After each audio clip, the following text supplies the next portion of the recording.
2026ஆம் ஆண்டு தேர்தல் எப்போதையும் விட மிக பரபரப்பாக, மிக சுறுசுறுப்பாக, மிக படு கேவலமாகவும் கூட இருக்கும். அதற்கு காரணம் பல சொல்லணும். சினிமாவில் உள்ள எல்லா நடிகர்களும் அரசியலுக்கு வர வேண்டும், முதல்வர் நாற்காலியை பிடிக்க வேண்டும் என்ற ஆசையோடு தான் கொக்கரித்து கொண்டு, ஆசையோடு தான் நாக்கை தொங்க போட்டு கொண்டு சுற்றி கொண்டிருக்கிறார்கள். இதுதான் சொல்ல வேண்டும். அதற்கு காரணம் விஷால் என்ன சொல்லியிருக்கிறார்? 2026ஆம் ஆண்டில் மக்கள் என்னை தீர்மானித்து என்னை மக்கள் அரசியலுக்கு அனுப்பினால் அரசியலுக்கு வருவேன், இந்த நாட்டுக்கு நான் வந்தால் என்னென்னமோ செய்வேன் என்று அவர் ஒரு பக்கத்தில் சொல்கிறார். இதில் நிறைய அரசியல் அதாவது நடிகர்கள் எல்லோரும் அரசியலுக்கு வர வேண்டும், அப்போதுதான் ஒரு மாற்றம் நிகழும் என்கிறார். அதே சமயத்தில் விஜய் ஒரு கூட்டணியில் சேர்கிறார், அதிமுக கூட்டணியில் சேருகிறார் என்று உறுதியாக சொல்லப்படுகிறது. அதோடு சமீபத்தில் ஆம்ஸ்ட்ராங் என்கிற தோழர் கொலை செய்யப்பட்டது எல்லோருக்கும் தெரியும். அதனால் மிகப்பெரிய பரபரப்பு தமிழ்நாட்டில் நிகழ்ந்து கொண்டிருப்பதும், பல கட்சியை சேர்ந்த பலர் அதில் சம்பந்தப்பட்டு கைது செய்யப்படுவதும் நாளுக்கு நாள் வருகின்ற செய்தியில் தெரிகின்றன. அதே தருணத்தில் டைரக்டர் ப. ரஞ்சித் ஒரு வித்தியாசமான டைரக்டர் என்றுதான் இது நாள் வரை பேசப்பட்டது. அவர் அவசரமாக முடிவெடுத்து ஆளுங்கட்சிக்கு எதிராக பேச ஆரம்பித்து, சட்டம் ஒழுங்கை சரியில்லை என்று பேச ஆரம்பித்து, இப்போது என்ன ஆகியிருக்கிறது? அவர் ஆளுங்கட்சிக்கு எதிராக பேசக்கூடியவராக போய்விட்டார். திருமாவையும் நெருக்கடிக்குள் ஆக்கியது போல் ஆக்கிவிட்டார்.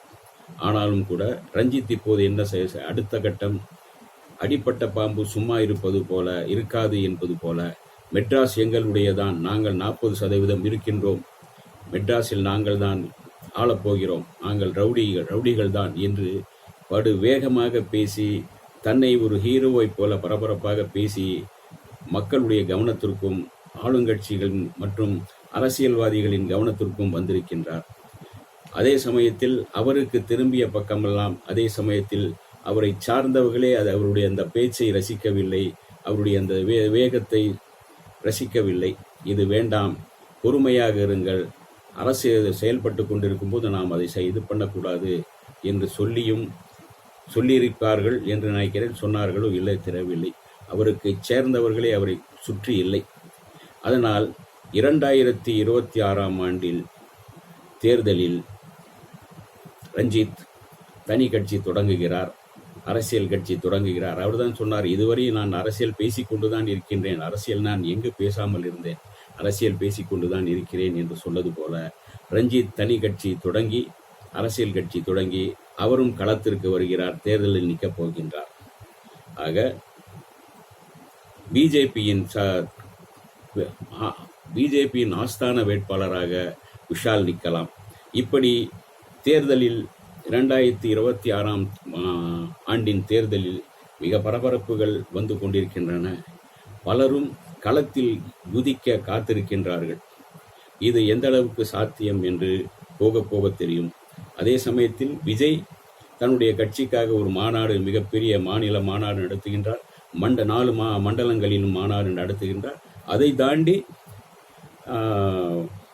ராகுல் காந்தி இந்தியா முழுக்க ஒரு யாத்திரை சென்று வந்தது போல, மக்களை சந்தித்தது போல, அதற்கு முன்பு ஆந்திராவில் உள்ள ஒரு முன்னாள் முதல்வர் ஆந்திராவை சுற்றி வந்து தேர்தலில் வெற்றி பெற்றது போல, அதே ஒரு பாணியில் விஜயும் தமிழ்நாடு முழுக்க ஒரு யாத்திரை செல்ல இருக்கின்றார்.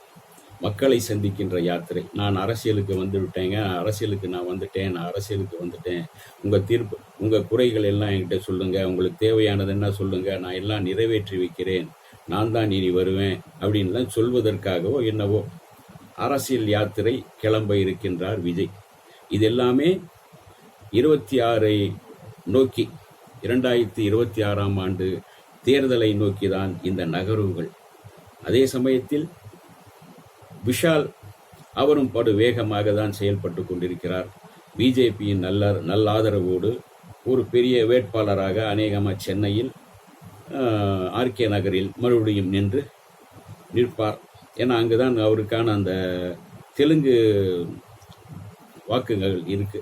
அதனால் அந்த இடத்துல நிற்கணும் அப்படின்னு அவர் மறுபடியும் ஆசைப்படுகிறார். ஆர்கே நகரில் மறுபடியும் விஷால் நிற்பார். நின்று பிஜேபியின் சார்பாக நின்று நிறைய பணம் எல்லாம் வரும். பணம் அவர்கிட்ட இப்போது கொஞ்சம் கடனாக இருந்தாலும் கூட மேலிடத்துல இருந்து கொஞ்சம் பணம் வாங்கி அந்த தேர்தலில் செலவு செஞ்சு கொஞ்சம் அப்படி தன்னை செல்வாக்கு வளர்த்துக்கொள்ளலாம். ஆக 2026ஆம் ஆண்டு தேர்தல் திமுகவுக்கு நெருக்கடியை கொடுக்கிறேன் என்று இப்படி நிறைய பேர் களத்தில் குதித்து, அதாவது அந்த இடத்தை ஒரு வழி ஆக்கப் போகிறார்கள், மக்களை ஒரு வழி ஆக்கப் போகிறார்கள். மக்கள் தான் இதை தொடர்ந்து தீர்மானித்து யாரை ஆட்சியில் கொண்டு வரலாம், யாரை கொண்டு வரக்கூடாது, யாரால் நமக்கு நன்மை, யாரால் இந்த தமிழ்நாடு உயர்ந்து கொண்டிருக்கிறது என்று கவனிக்க வேண்டியது மக்களுடைய கடமை. அதை மக்கள் சரியாக செய்வார் என்றுதான் நம்ப வேண்டும். அதே சமயத்தில் விஜய் தன்னுடைய கொள்கையை இந்த மாநாட்டில் அறிவிக்கப் போகின்றார். இந்த நாட்டுக்காக அவர் என்ன செய்ய போகிறார் என்பதையும் அறிவிக்க இருக்கின்றார். விஷால் தன்னுடைய கொள்கையை அறிவிக்க தேவையில்லை. விஷால் என்ன, அவர் பிஜேபி சார்பாக தான் நிற்கப் போகிறார். அதனால் அவர் கொள்கையை அறிவிக்க தேவையில்லை. அவரை அவருடைய அவர் ஏற்கனவே ஒரு நடிகர் சங்கத்தில் இருக்கார். நடிகர் சங்கத்துக்கு என்ன செய்தார் செய்யலைங்கிறது அதை நம்ம விட்டுருவோம், அது வேண்டாம்.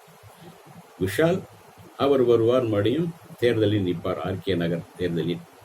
அதே சமயத்தில் ஒரு நல்ல டைரக்டராக, திறமையான டைரக்டராக பேசப்படுகின்ற ரஞ்சித் அவசரப்பட்டு அரசியல் களத்தில் குதித்து அவசரப்பட்டு ஆளுங்கட்சியை எல்லாம் எதிர்த்து பேச ஆரம்பித்ததிலிருந்து அடிப்பட்ட பாம்பு சும்மா இருக்காது என்பது போல மறுபடியும் தன்னை சிலிர்த்து கொண்டு சீறிக்கொண்டு எழுவும் என்பது போல அவர் மறுபடியும் ஒரு கட்சியை தொடங்கலாம். தனக்கென்று ஒரு தனி கட்சியை தொடங்கி அவர் தலைவராக வேண்டும் என்று, அரசியல் கட்சி தலைவராக வேண்டும் என்று ஆசைப்படுகிறார் நினைக்கின்றேன்.